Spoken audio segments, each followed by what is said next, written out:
Good morning to all the students. कैसे हैं आप सब? I hope you all are fine. So students, as you know that कल हमने अपनी लास्ट क्लास के अंदर थर्मोडायनेमिक्स चैप्टर स्टार्ट किया और थर्मोडायनेमिक्स का मतलब था therm represent the heat and dynamic represent the motion. So हमने अपनी लास्ट क्लास के अंदर डिस्कस किया हाउ द हीट और the energy is in motion. But कल हमने जो टॉपिक डिस्कस किया that is related to the some basic terms that is related to this chapter. कुछ बेसिक टर्म्स थी इस चैप्टर से रिलेटेड जिनको आपको पहले पढ़ना है। जब आप उन सभी टर्म्स को पढ़ लेंगे तभी आपको चैप्टर को डीपली आप चैप्टर को समझ पाएंगे। तो कल हमारी कुछ टर्म्स थी, जैसे सबसे पहले बेसिक टर्म्स जो मैंने कल ली थी वो थी बेटा सिस्टम। तो मैं आपको लिंक बनाकर चल रही हूँ कल के टॉपिक से। आज भी हमने कुछ बेसिक टर्म्स ही डिस्कस करनी है जो कि रिमेनिंग थी अबाउट द थर्मोडायनेमिक चैप्टर। सो हमारी जो कल बेसिक टर्म थी बच्चों वो थी एक तो सिस्टम, और एक हमने उस सिस्टम को रिलेट किया था with the surrounding, you know that. तो सिस्टम क्या था आपको बताया गया that the body that part that is under consideration under observation, ठीक है, and that part that is under observation that part is called the part of the universe that part is called system, ठीक है, and the remaining part of the universe that is not under consideration and not under observation that part is called surrounding, ठीक है। तो system plus surrounding, the system plus the surrounding is equal to the universe, you know that, ठीक है। और इसके अलावा जो हमने डिस्कस किया जो सिस्टम होते हैं वो हम ये चीजें बेसिक चीजें हैं जो कि हम ऑब्जर्व अपनी डेली लाइफ में करते हैं। जो सिस्टम होते हैं वो क्या हो सकता है? जो सिस्टम है वो ओपन सिस्टम भी हो सकता है, क्लोज सिस्टम भी हो सकता है, आइसोलेटेड सिस्टम भी हो सकता है। तो आपको पता होना चाहिए क्लोज, आइसोलेटेड और वो क्या कहते हैं ओपन सिस्टम क्या होता है, इसमें क्या मैटर और एक्सचेंज एनर्जी का एक्सचेंज करता है, चलता है फ्रॉम सिस्टम टू सराउंडिंग। तो जैसे मैंने आप लोगों को बताया था कल, ओपन सिस्टम क्या था जिसके अंदर एनर्जी और matter both are exchange from surrounding to system and surrounding के बीच में एनर्जी और मैटर दोनों का एक्सचेंज होता है, वो था मेरा ओपन सिस्टम।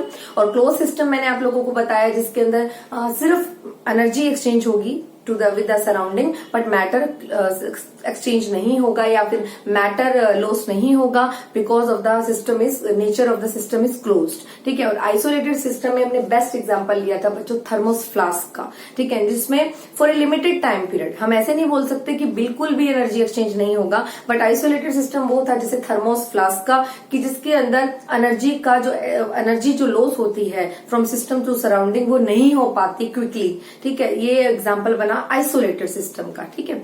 तो ये आपको ये बात पता लगी। उसके बाद आप लोगों ने पढ़ा बच्चों कि कुछ मैक्रोस्कोपिक प्रॉपर्टीज होती हैं जैसे एक्सटेंड हर सिस्टम की जो भी ऐसा सिस्टम, चाहे वो सिस्टम हॉट हो चाहे वो सिस्टम कोल्ड हो, हर सिस्टम की मैक्रोस्कोपिक प्रॉपर्टीज होती हैं, मींस बल्क प्रॉपर्टीज होती हैं हर सिस्टम की। द बल्क प्रॉपर्टी में बी प्रेशर, वॉल्यूम, टेम्परेचर, मास, डेंसिटी, रिफ्रैक्टिव इंडेक्स, तो दीज सरफेस टेंशन, विस्कोसिटी। तो आपको मैंने पिछले चैप्टर में विस्कोसिटी और सरफेस टेंशन का भी डिस्कशन दिया था कि कोई भी आपके पास कंटेनर है और उसमें लिक्विड प्रेजेंट है, वह container with the fill with the liquid, then this ये क्या बन जाएगा, ये एक सिस्टम की तरह ही वर्क करेगा, आपको पता है। तो हर सिस्टम की कुछ बल्क प्रॉपर्टीज होती हैं, कुछ बल्क प्रॉपर्टीज एक्सटेंसिव होती हैं, कुछ बल्क प्रॉपर्टी इंटेंसिव होती हैं, ये मैंने आपको कल बताया। तो आप लोगों को पूरा चैप्टर रिलेट करते हुए चलना है ताकि आपको चैप्टर की अंडरस्टैंडिंग हो पाए। तो आपने पढ़ा the system that contains some particle, the particle may be gaseous particle, the liquid particle, all the particle have some bulk properties. That bulk properties are called macroscopic properties and they are of two types, extensive property and intensive property. Fine. Next, after the difference between extensive and intensive property हमने पढ़ा about the state variables. जो system ऐसे variable जो system पे effect डालते हैं, system के लिए काम करते हैं, जैसे pressure, volume, temperature, number of moles, ये हमने पढ़ा है। तो ऐसा कोई भी ऐसी कोई भी क्वांटिटी, ऐसी कोई भी टर्म जो ऐसे वेरिएबल जो सिस्टम को एक्सप्लेन करते हैं वो हमारे क्या कहलाते हैं? स्टेट वेरिएबल्स कहलाते हैं। उसके बाद मैंने आपको एक बच्चों एक डेफिनेशन पढ़ाई थी दैट इज स्टेट फंक्शन। और स्टेट फंक्शन क्या था? ऐसी प्रॉपर्टी सिस्टम की जो इनिशियल और फाइनल कंडीशन पे डिपेंड करती है, सिस्टम की इनिशियल एंड फाइनल कंडीशन पे डिपेंड करती है, सिस्टम के path covered by the system. कोई सिस्टम है कैसे काम कर रहा है उस पर डिपेंड नहीं करती, बस सिस्टम की इनिशियल और सिस्टम की फाइनल कंडीशन क्या है after changing some state variable. जब स्टेट वेरिएबल में चेंज करेंगे, किसी भी सिस्टम के प्रेशर में, टेम्परेचर में, वॉल्यूम में चेंज कर दिया तो उस सिस्टम की इनिशियल और फाइनल कंडीशन क्या है, ये इस पे डिपेंड करने वाली प्रॉपर्टी क्या कहलाती है स्टेट फंक्शन। तो ऐसी बहुत सी प्रॉपर्टी है, आज हम डिस्कस करने वाले हैं इससे रिलेटेड एक property, that is internal energy. ठीक है, तो internal energy is a state function, means it depend upon initial and final condition of the system but not depend upon the path covered by the system. ठीक है, तो इतना आप लोगों को पता हो तो आज हमारी जो शुरुआत होगी इंटरनल एनर्जी टॉपिक से, हमारी स्टार्टिंग होने वाली है स्टेट फंक्शन से। ठीक है, और उसके बाद कल हमने जो टॉपिक डिस्कस किए थे type of processes that done inside the system. System के अंदर काफी प्रोसेसेस टेक्स प्लेस होते हैं, जैसे हमने कुछ प्रोसेस लिए थे, जैसे और आइसो वर्ड रिप्रेजेंट करेगा, आप याद रखिएगा आइसो वर्ड रिप्रेजेंट करेगा कांस्टेंट कंडीशन को। तो हमने कुछ प्रोसेस के बारे में डिस्कस किया था कल, जैसे आइसोथर्म प्रोसेस, थर्मिक प्रोसेस, या ऐसे बोल सकते हो isotherm condition, the condition when the system अपना काम कर रहा है, व्हेन द सिस्टम गोइंग अपना रनिंग, अपना वर्क है वो रनिंग कर रहा है, सिस्टम अपना वर्क कर रहा है, but at that condition when the system do some work then the temperature remains same, means temperature remain constant, that condition is isothermal condition.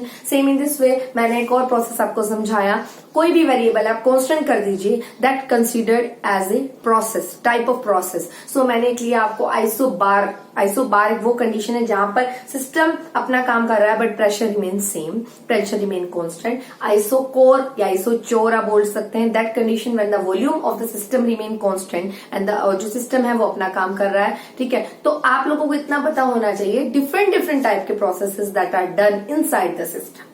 ठीक है, और done by the system, fine, और that system do work with the help of his surrounding, इतना आपको पता हो। तो आज हम बात कर रहे हैं एक term, that definition, that is internal energy. तो व्हाट इज इंटरनल एनर्जी? आपको मैंने अभी बताया, जो इंटरनल एनर्जी होती है वो एक स्टेट फंक्शन होता है। स्टेट फंक्शन मीन्स ऐसी प्रॉपर्टी सिस्टम की जो सिस्टम की इनिशियल और फाइनल कंडीशन पे डिपेंड करती है बट सिस्टम के path covered by the system पे डिपेंड नहीं करती। तो आइए, internal energy that is represented by the capital U, and the what is internal energy? In the system contain number of types of energy. System के अंदर बहुत से types की एनर्जी है। जैसे जैसे चैप्टर आगे बढ़ेगा तो आप कुछ एनर्जीज और पढ़ेंगे बच्चों, जैसे एंथैल्पी, और एंथैल्पी वर्ड रिप्रेजेंट करता है एनर्जी को, और एनर्जी बहुत से टाइप की होती है, enthalpy of fusion, enthalpy of vaporisation, enthalpy of combination, enthalpy of atomisation, latent enthalpy. तो बहुत से टाइप के बोर्ड एंथैल्पी, तो आप बहुत से टाइप की एंथैल्पी पढ़ने वाले हो इस चैप्टर के अंदर। तो एंथैल्पी वर्ड रिप्रेजेंट करता है एनर्जी को, और एक सिस्टम के अंदर अलग अलग स्टेट पे उसकी अलग अलग टाइप ऑफ एनर्जी होती हैं। तो बहुत सी एनर्जी का जो सम होता है बच्चे, तो sum of all energy that are store inside the system, तो बहुत सारी एनर्जी का सम, ठीक है, वो सभी एनर्जी जो सिस्टम के अंदर स्टोर है, तो sum of all energy that store inside the system, that sum of all energy become equal to the internal energy. तो इंटरनल एनर्जी जो सिस्टम के अंदर काफी टाइप की एनर्जीज होती हैं उनका सम होता है। तो delta U means internal energy, capital U is the internal energy, and delta U is the change in internal energy, that is equal to the sum of all enthalpies, the sum of all energies that present inside the system.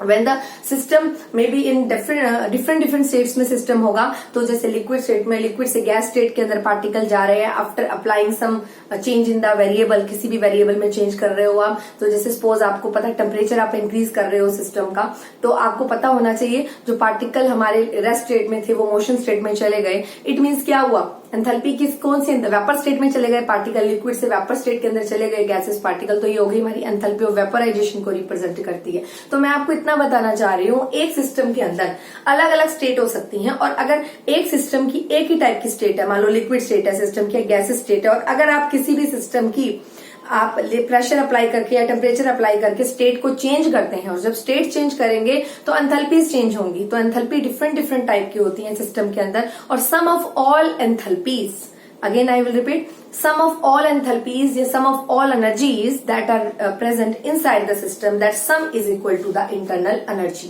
And now we will discuss about internal energy change. तो बच्चों आप लोगों को मैंने बताया, अगर मान लो suppose एक सिस्टम है, उसका टेम्परेचर TA है या T1 है, और डिफरेंस बिटवीन द, मान लो उसकी इंटरनल एनर्जी क्या है, UA है या UB है, जो भी मान सकते हैं आप। कोई भी सिस्टम है उसका टेम्परेचर T है, T1 है, और या TA है, और उसकी इंटरनल एनर्जी क्या है, UA है। But after some time when the temperature will change of the system, after change the variable, आप कोई भी वेरिएबल चेंज करेंगे, मान लो टेम्परेचर में चेंज आता है, temperature become of the system become TV and then internal energy of the system will also change. तो internal energy क्या है, बहुत सी एनर्जी का सम है। जब आप टेम्परेचर में चेंज लाएंगे, प्रेशर में चेंज लाएंगे, किसी भी वेरिएबल में चेंज लेकर आएंगे, तो आप क्या होगा, सिस्टम की इंटरनल एनर्जी में भी चेंज आएगा। सपोज आप एक रिएक्शन करते हैं, तो the left part is called reactant and right part is called product. You know that when the some change will takes place after some time या after applying some other variable from outside, या कुछ भी change आप करते हैं बाहर से, external change करते हैं, तो सिस्टम अपनी स्टेट बदलता है। ठीक है, तो ऐसा भी होता है कि कोई भी रिएक्शन कर रहे हैं तो गैस स्टेट के पार्टिकल सॉलिड में चले गए, या सॉलिड के particle after the reaction gases में चले गए, तो स्टेट भी चेंज होती है। तो आपको याद रखना है इंटरनल एनर्जी क्या हो, चेंज इन इंटरनल एनर्जी क्या होती है, it is the difference of the product and the reactant, product and the reactant.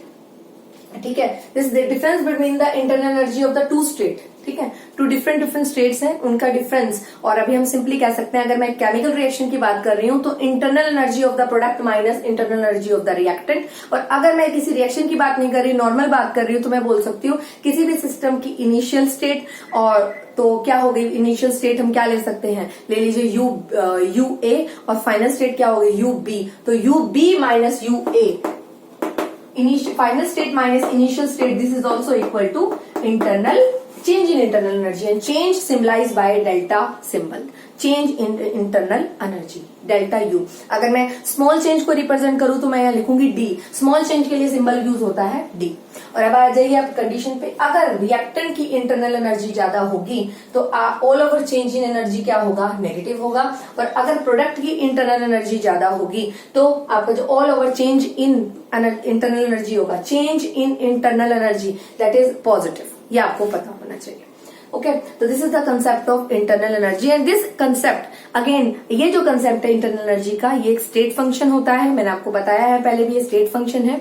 और इसके अलावा ये जो कंसेप्ट है, ये float means first law of thermodynamics जो है उसको बनाने में भी हेल्प करता है। तो ये जो इंटरनल एनर्जी है, इसका रिलेशन हम चैप्टर के अंदर काफी जगह पे पढ़ेंगे। और आपको पता चल गया इंटरनल एनर्जी को यू से रिप्रेजेंट करते हैं, और चेंज इन इंटरनल एनर्जी को डेल्टा यू से रिप्रेजेंट करते हैं। Now we will discuss about the mode of transmission. कुछ मैं मोड पढ़ा रही हूँ, क्या क्या चीजें सिस्टम से सराउंडिंग में ट्रांसफर होती हैं, कुछ मोड पढ़ेंगे अब हम transfer. Will discuss about the mode means the way to transfer the energy between system and surrounding. System और सराउंडिंग में एनर्जी ट्रांसफर होती है, उसके कुछ हम मोड पढ़ेंगे कैसे। तो इस कंसेप्ट को समझाने के लिए मैंने आपको दो आज टर्म्स और पढ़ानी है इस चैप्टर की बेसिक कंसेप्ट्स के अंदर, that is heat and work. तो आज mode of transfer of energy from system to surrounding के अंदर हम दो टॉपिक और पढ़ेंगे, that is heat and work. So students, सबसे पहले मैं आपको हीट के बारे में बताती हूँ। हीट का जो सिंबल है वो स्मॉल क्यू है इस चैप्टर के अंदर, आपको पता हो। सपोज हमारे पास एक सिस्टम है और वो सिस्टम कोल्ड है, ठंडा है, कूलर है, ठंडा है as compare to surrounding. This is the system and this system is cool. कैसा सिस्टम है, कूल सिस्टम है, कूलर सिस्टम है as compare to outside surrounding. ठीक है, ठंडा है तो क्या होगा, जो हीट है, जो एनर्जी है, वो कहाँ जाएगी, सराउंडिंग से सिस्टम के अंदर ट्रांसफर करेगी। अगर बाहर ठंडा, अंदर ठंडा है सिस्टम, तो एनर्जी जाएगी सराउंडिंग से सिस्टम के अंदर। ठीक है, और इस कंडीशन में जो यू क्यू है वो पॉजिटिव होगा। ठीक है, और अगर अंदर का सिस्टम होटल है, सिस्टम आपका होटल है और आपका सराउंडिंग कूल है, सराउंडिंग ठंडा है, सराउंडिंग जो है वो कूल है, तो क्या होगा, जो एनर्जी है, अंदर का सिस्टम गर्म है तो क्या होगा, जो एनर्जी ट्रांसफर होगी, जो हीट ट्रांसफर होगी, वो होगी सिस्टम टू सराउंडिंग। यहां हो रही थी सराउंडिंग से सिस्टम की तरफ हीट ट्रांसफर, और यहां होगी transfer heat from system to surrounding, क्योंकि अंदर सिस्टम गर्म है, बाहर सराउंडिंग ठंडा है, तो सिस्टम टू सराउंडिंग जाएगी तो क्यू की वैल्यू होगी नेगेटिव। तो अब ये जो क्यू की वैल्यू है, जब आप न्यूमेरिकल सोल्व कर रहे होंगे तो बेटा देखोगे, अगर आपको क्यू द एनर्जी या फिर द हीट, जब आपको हीट अगर गिवन है, हीट गिवन है, तो हीट की वैल्यू आपको नेगेटिव कब लेनी है, पॉजिटिव कब लेनी है, ये आप लोगों को देखना है। अब मैंने आपको बता दिया है, पॉजिटिव आपको कब लेनी है, जब हीट ट्रांसफर होगी फ्रॉम सराउंडिंग टू सिस्टम, और नेगेटिव कब लेनी है, क्यू की वैल्यू, हीट की वैल्यू, जब हीट ट्रांसफर होगी from system to surrounding. Condition मैंने आपको बता दी, जब सिस्टम अंदर से गर्म है, सराउंडिंग ठंडा है, तो एनर्जी हीट ट्रांसफर होगी सिस्टम टू सराउंडिंग, और अगर सराउंडिंग गर्म है, सिस्टम ठंडा है, तो हीट ट्रांसफर होगी फ्रॉम सराउंडिंग टू सिस्टम। ये क्यू पॉजिटिव और क्यू नेगेटिव कब लेना है ये आपको पता होना चाहिए। Now we will discuss about the another mode of transfer of energy between system and surrounding. That other mode of transfer of energy is work. Now we will discuss about the another mode of transfer of energy, that is work. So work क्या है बच्चे? Work is equal to small f into dl. Here the f represent the force, ठीक है, and dl represent the distance that is applied in the direction of force. So now we will clear this concept. Firstly we know about that this diagrammatical portion, that is आप देख रहे हैं इसके अंदर यहाँ दो डायग्राम बने हुए हैं, या मैंने दो कंटेनर लिए हैं, ठीक है। एक इनिशियल स्टेट को रिप्रेजेंट कर रहा है और एक फाइनल स्टेट को रिप्रेजेंट कर रहा है। एक इनिशियल स्टेट को रिप्रेजेंट कर रहा है और एक फाइनल स्टेट को।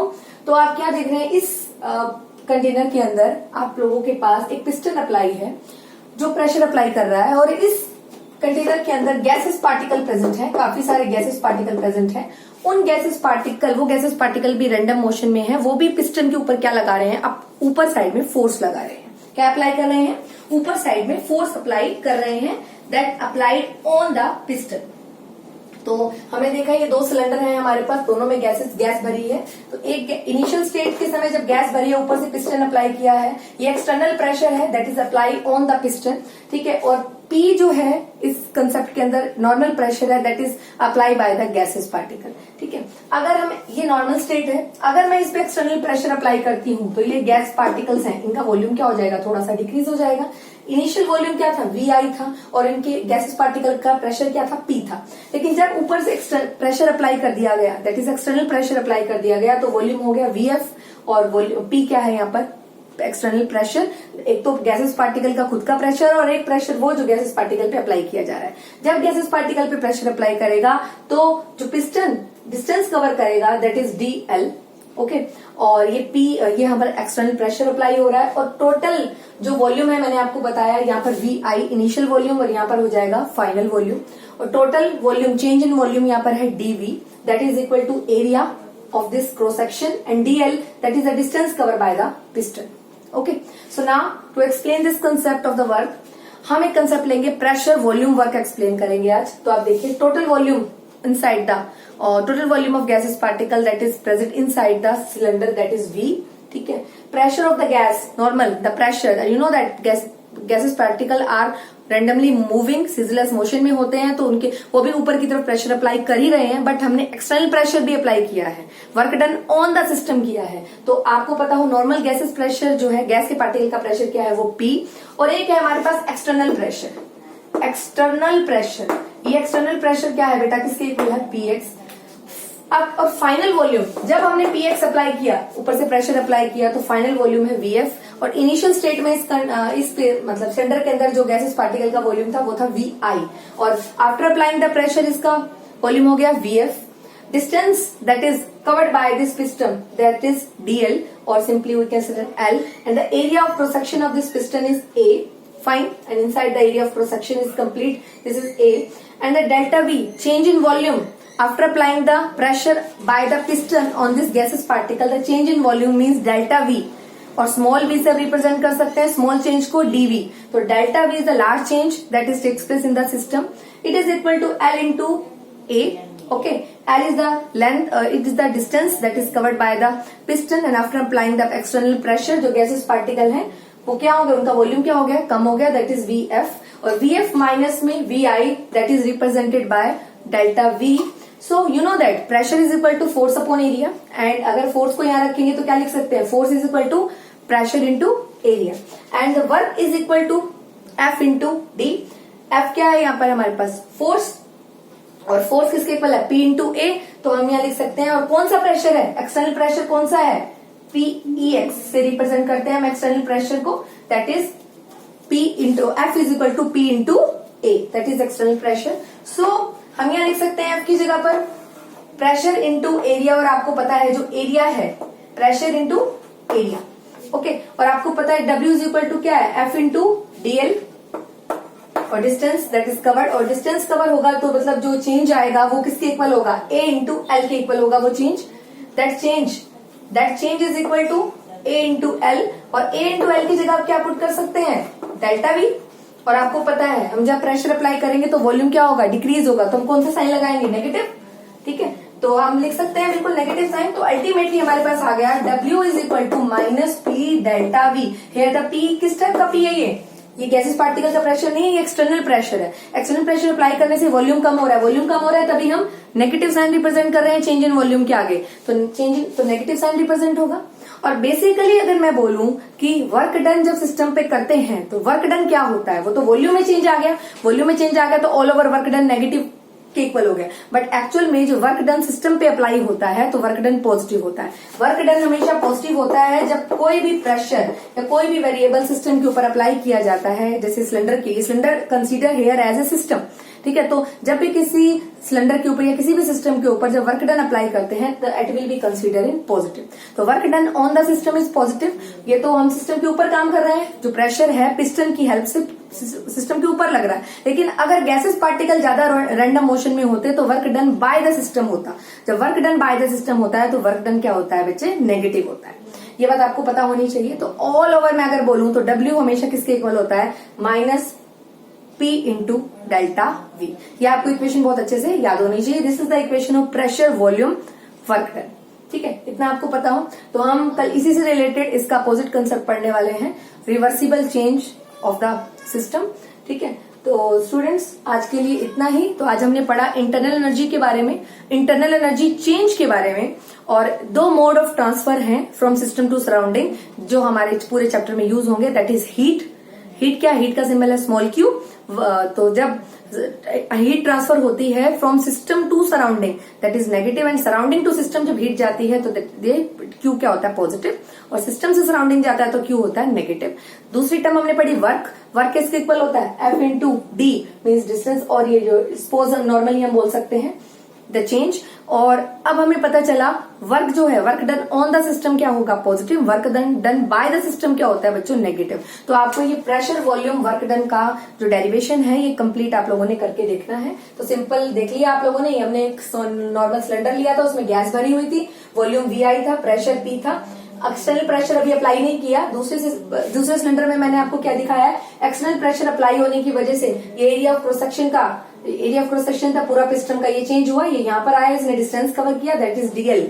ओके, तो ये पूरा डेरिवेशन आपको पता होना चाहिए। This is W is equal to minus P delta V। So students आज के लिए इतना ही। Do your work in a neat and clean way and regularly.